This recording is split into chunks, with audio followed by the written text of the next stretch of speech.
Donald Trump has just launched the most comprehensive political and economic offensive ever seen against a Caribbean nation.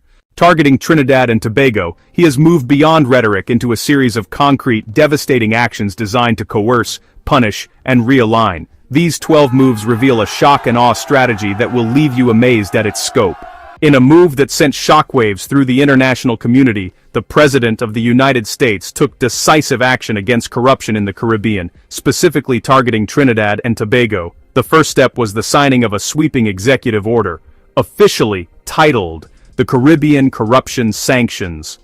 This order was not just a symbolic gesture, it marked a significant escalation in the U.S. government's efforts to combat financial crimes and illicit activities that have long plagued the region.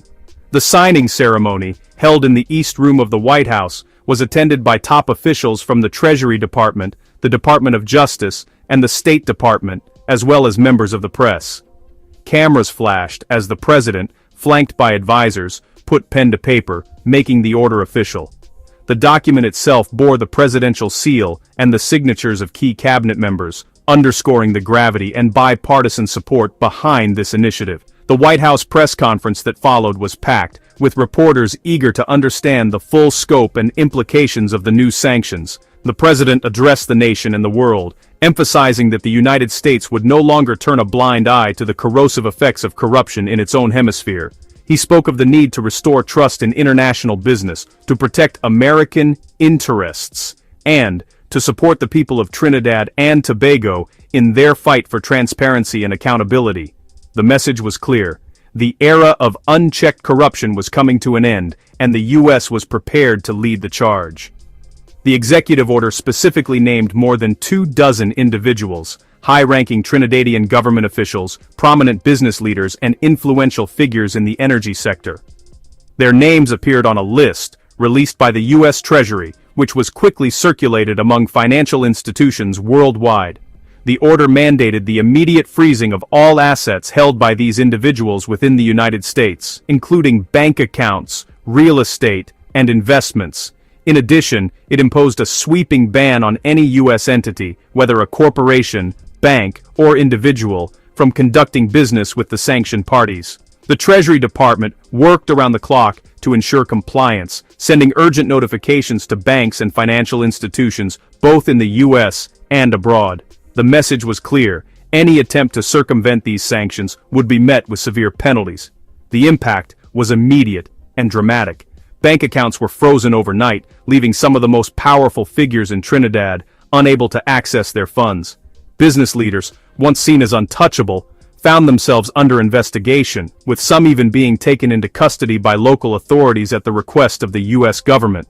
The ripple effects extended far beyond Trinidad's borders, as international partners and investors scrambled to assess their own exposure and risk. For many, the sanctions served as a wake-up call, forcing companies and governments to reevaluate their own compliance protocols and internal controls. The sudden shift in the financial landscape sent shockwaves through the Caribbean banking sector, with some institutions temporarily suspending transactions linked to Trinidadian entities until they could verify their clients' status. The U.S. government's swift and coordinated response demonstrated not only its resolve, but also its ability to mobilize resources and expertise across multiple agencies in pursuit of a common goal. But the executive order was only the beginning. In a coordinated effort, the Department of Justice unveiled a series of indictments that would further shake the foundations of Trinidad's political and economic elite.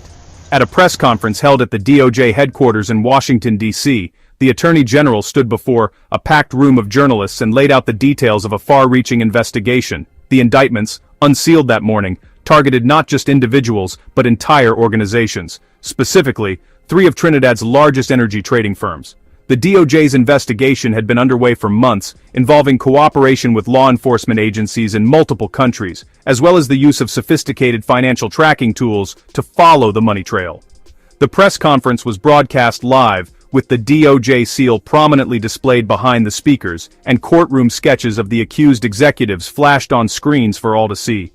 The Attorney General described the investigation as one of the most complex and far-reaching in recent memory, highlighting the international scope of the alleged crimes and the unprecedented level of coordination between U.S. and foreign authorities.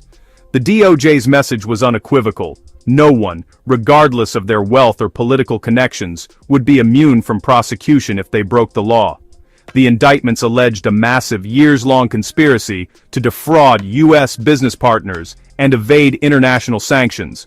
According to federal prosecutors, the executives at the heart of these companies orchestrated complex schemes involving shell corporations, offshore accounts, and falsified contracts. The goal was to siphon millions of dollars out of legitimate business deals, launder the proceeds through a web of international banks, and ultimately enrich themselves at the expense of both the Trinidadian people and their American counterparts. The DOJ's paperwork detailed how these firms manipulated energy trading contracts, falsified shipping documents, and paid bribes to government officials to secure lucrative deals. Security forces were deployed to the headquarters of the implicated companies, and several top executives were taken into custody. Mugshots of the accused were released to the media, and federal agents could be seen carrying boxes of evidence out of corporate offices. The charges carry the possibility of decades in federal prison, and prosecutors have signaled that more indictments may be forthcoming as the investigation continues. The message from the U.S. government was unequivocal. Corruption and fraud, no matter how sophisticated or far-reaching, would not be tolerated. This unprecedented crackdown has sent a clear warning to other nations and business leaders around the world. The era of impunity is over, and the United States is prepared to use every tool at its disposal to uphold the rule of law and protect the integrity of international commerce. As the dust settles, the world is watching closely to see how these bold actions will reshape the landscape of global business and diplomacy, and whether they will inspire similar efforts to root out corruption elsewhere. Third, let's turn our attention to a significant development that has sent ripples through the immigrant community and international observers alike: the recent memorandum issued by the United States Citizenship and Immigration Services, or USCIS, specifically targeting nationals of Trinidad and Tobago. This memo, which was quietly circulated among immigration attorneys and consular officials, has far-reaching implications for anyone from Trinidad and Tobago seeking to enter or remain in the United States, whether for work, study, or family reunification. The memo outlines a new, stringent policy that places all visa applications from Trinidadian citizens into what is officially termed a mandatory extreme vetting queue. This is not a routine security check, but rather a comprehensive, multi-layered review process that scrutinizes every aspect of an applicant's background, travel history, financial records, and even social media activity. The stated rationale, according to USCIS, is to address what they describe as emerging national security concerns, and to ensure that all applicants are subject to the highest level of scrutiny before any visa is granted. This move marks a dramatic shift in the way U.S. immigration authorities approach applicants from Trinidad and Tobago, signaling a new era of heightened caution and oversight. For many, it feels like the rules of the game have changed overnight, leaving both hopeful immigrants and their families in a state of uncertainty and apprehension. For Trinidadian citizens, this directive means that every single visa application, whether it's for a tourist visa, student visa, work permit, or even green card sponsorship, will now be subject to this enhanced vetting process. Immigration attorneys have reported a sudden surge in requests for legal assistance, as applicants are now required to submit additional documentation, attend multiple interviews, and in some cases, provide detailed explanations for even minor discrepancies in their records. The process is exhaustive and, for many, overwhelming. Families hoping to reunite, students with dreams of studying in the U.S., and professionals seeking new opportunities are all now facing a daunting bureaucratic hurdle. The memo has also led to confusion and anxiety within the Trinidadian diaspora, as rumors and misinformation spread rapidly on social media and community forums. Many are left wondering whether their applications will ever be approved, or if they should even bother applying at all. The uncertainty has led to a climate of fear and hesitation, with some families putting their plans on indefinite hold, and others scrambling to seek legal advice or alternative pathways. Community organizations have begun hosting information sessions and support groups to help people navigate the new requirements, but the sense of disruption is palpable. Perhaps the most immediate and tangible impact of this policy is the dramatic increase in processing times. According to internal estimates and statements from immigration officials, the addition of the extreme vetting queue is expected to add anywhere from 12 to 18 months to the standard processing timeline for all affected applications. This means that what was once a 6-month wait for a student visa could now stretch to 2 years or more. For families separated by borders, this delay can be heartbreaking. For businesses and universities that rely on the talents and contributions of Trinidadian nationals, the uncertainty and extended timelines pose significant challenges. The backlog is expected to grow rapidly as the already overburdened immigration system struggles to keep up with the new requirements. Applicants are advised to prepare for long waits, frequent requests for additional evidence, and the possibility of unexpected denials. The ripple effects extend beyond individuals, impacting entire communities and institutions that depend on the steady flow of people and ideas between Trinidad and the United States. As the months drag on, frustration mounts, and the sense of limbo becomes a daily reality for thousands. Fourth, in a move that has sent shockwaves through the financial sector, the United States Department of the Treasury has taken decisive action against two of Trinidad's largest domestic banks. This action was announced in a high-profile press conference with officials from the Office of Foreign Assets Control, or OFAC, outlining the reasons behind the designations. According to the Treasury, these banks have been identified as primary money laundering concerns under Section 311 of the USA Patriot Act.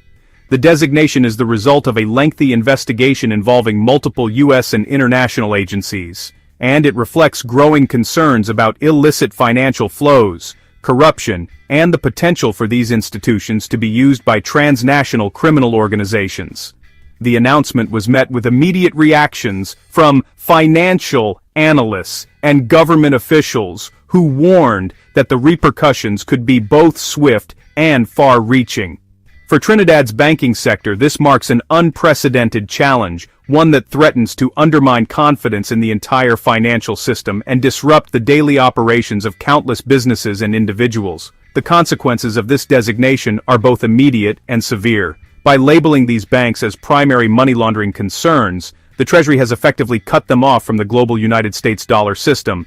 This means that U.S. financial institutions are now prohibited from maintaining correspondent accounts or processing transactions on behalf of the designated banks. In practical terms, this severs the lifeline that connects Trinidad's financial system to the broader international banking network. Businesses that rely on U.S. dollar transactions, individuals who send remittances to family members, and even government agencies that manage foreign reserves are all affected.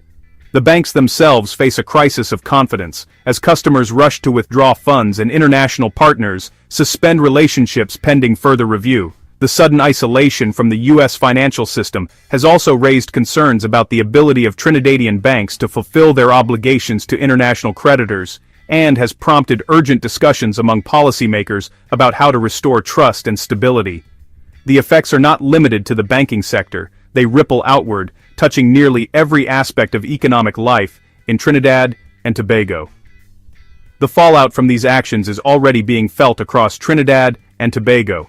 The exclusion from the U.S. dollar system has triggered a sharp decline in the value of the Trinidadian dollar, as investors and businesses scramble to secure alternative channels for international payments. The stock prices of the affected banks have plummeted, and there are growing fears of a broader financial contagion that could spread to other institutions. The government of Trinidad and Tobago has announced emergency measures to stabilize the financial sector, but the long-term outlook remains uncertain. For ordinary citizens, the impact is deeply personal. Access to savings, the ability to pay for imports, and even the prospect of traveling abroad are all now in question. As the situation continues to evolve, both the immigration and financial measures taken by the United States serve as a stark reminder of the interconnectedness of global systems and the profound consequences that can result when those connections are disrupted. In the coming weeks and months, all eyes will be on how Trinidad and Tobago responds to these unprecedented challenges and whether international cooperation can help chart a path forward. The resilience of the nation, its institutions, and its people will be put to the test as they navigate this period of uncertainty and change.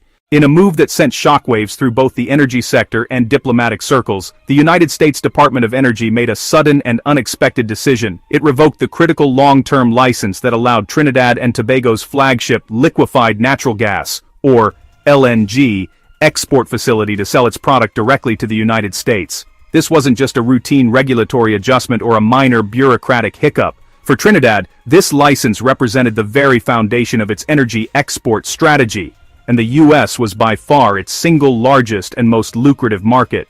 The revocation came with little warning, catching both government officials and industry leaders off guard. The implications were immediate and severe, not just for the energy companies involved, but for the entire Trinidadian economy, which relies heavily on LNG exports for foreign exchange earnings, government revenue, and employment. The U.S. market had long been the anchor for Trinidad's LNG industry, providing a stable and predictable source of demand. With the stroke of a pen, that anchor was pulled up, leaving the country's energy sector adrift in uncertain waters. The decision reverberated far beyond the boardrooms and government offices, sending a clear message about the fragility of international trade relationships and the risks faced by smaller economies that depend so heavily on a single export market. For many in Trinidad, it was a wake-up call, a stark reminder that global energy politics can shift overnight, and that even long-standing partnerships can be upended by forces beyond their control. The immediate effect was dramatic. Overnight, Trinidad's LNG producers lost access to their largest customer, wiping out a market that accounted for a significant portion of their annual sales. Tanker ships that once made regular journeys to U.S. ports were suddenly left idle, anchored offshore with nowhere to go.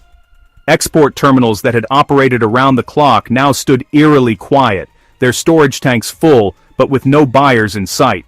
The financial impact was swift and brutal. Share prices of companies involved in the LNG trade plummeted, and government revenue projections were thrown into chaos. For workers at the facility and across the supply chain, the future became deeply uncertain, with layoffs and furloughs looming. The broader economy felt the shockwaves too, as the loss of export earnings threatened to trigger a cascade of budget cuts, currency instability, and reduced public services. For Trinidad, the loss of the U.S. market was not just an economic blow, but a national crisis that called into question the country's entire development model. The government scrambled to find alternative buyers for its LNG, reaching out to potential partners in Europe and Asia, but the process was slow and fraught with challenges. Contracts had to be renegotiated, shipping routes re-established, and new regulatory hurdles overcome. Meanwhile, the uncertainty weighed heavily on investors and ordinary citizens alike, fueling anxiety about the country's financial future and its ability to weather such a sudden and severe disruption. But the energy shock was only the beginning. In a parallel move, the United States government announced the indefinite suspension of all joint operations and training programs between American agencies, specifically the DEA, FBI, and Coast Guard, and Trinidad and Tobago's defense forces. For years, these partnerships had formed the backbone of the country's security apparatus, providing critical support in areas like counter-narcotics, maritime patrol, intelligence sharing, and tactical training. U.S. advisors regularly worked alongside their Trinidadian counterparts, helping to build capacity, modernize equipment, and coordinate responses to regional threats. The sudden halt of these programs meant that American personnel packed up and left, joint exercises were canceled, and planned equipment transfers were put on hold. The message was clear: the security relationship, once a symbol of close cooperation, was now in deep freeze. The abrupt withdrawal of American expertise and resources left a void that could not easily be filled, and Trinidad's security forces were forced to quickly reassess their strategies and capabilities. The loss of access to advanced technology, real-time intelligence, and specialized training created new vulnerabilities, exposing the country to risks that had previously been managed through close collaboration with U.S. agencies. The consequences for Trinidad's security environment were profound. The country sits at a strategic crossroads in the Caribbean, a region plagued by transnational crime, drug trafficking, and maritime smuggling. Without the support of U.S. agencies, Trinidad's ability to patrol its vast territorial waters, intercept illegal shipments, and disrupt organized crime networks was severely diminished. Coast Guard patrols became less frequent and less effective, while intelligence on emerging threats dried up. Law enforcement agencies, already stretched thin, struggled to fill the gap left by their American partners. The suspension of joint operations also sent a worrying signal to criminal organizations, who saw an opportunity to exploit the weakened security posture. For ordinary citizens, the impact was felt in rising concerns about public safety, border security, and the country's ability to defend itself against external threats. In the span of just a few days, Trinidad and Tobago found itself facing a dual crisis: an economic shock from the loss of its largest LNG market, and a security vacuum created by the suspension of vital U.S. assistance, the government now faced the daunting task of rebuilding both its economic and security foundations, seeking new alliances and strategies to protect its interests. The road ahead would be uncertain and the stakes could not be higher. Trump-affiliated super PACs started funding a wave of strategic lawsuits in Trinidadian courts, challenging the legitimacy of major government infrastructure contracts, and, well, the State Department elevated its travel advisory for Trinidad to level 4, do not travel, citing crime, terrorism, and arbitrary enforcement of laws. This was honestly a death blow to tourism and business travel. The IRS launched a sweeping targeted audit program, focusing on United States-based Trinidadian dual nationals in specific high-earning professions like medicine and engineering. And on top of that, the U.S. Trade Representative initiated a dispute at the WTO, challenging Trinidad's protection of its own carnival-related cultural intellectual property. So, in this section, let's talk about social media takedown requests. Trump allies, they actually went ahead and formally requested that major platforms like Meta and X take down the accounts of key Trinidadian officials and state media. They claimed it was for alleged misinformation, but, well, it really looked like an attempt to silence their narrative. The debt acceleration threat, he publicly urged United States bondholders to call in their debts from Trinidadian state enterprises, which, could trigger a potential sovereign debt crisis. This is a full-spectrum assault, financial, legal, immigration-based, energetic, and psychological, unprecedented for a nation of its size. It's honestly a case study in applying maximum pressure.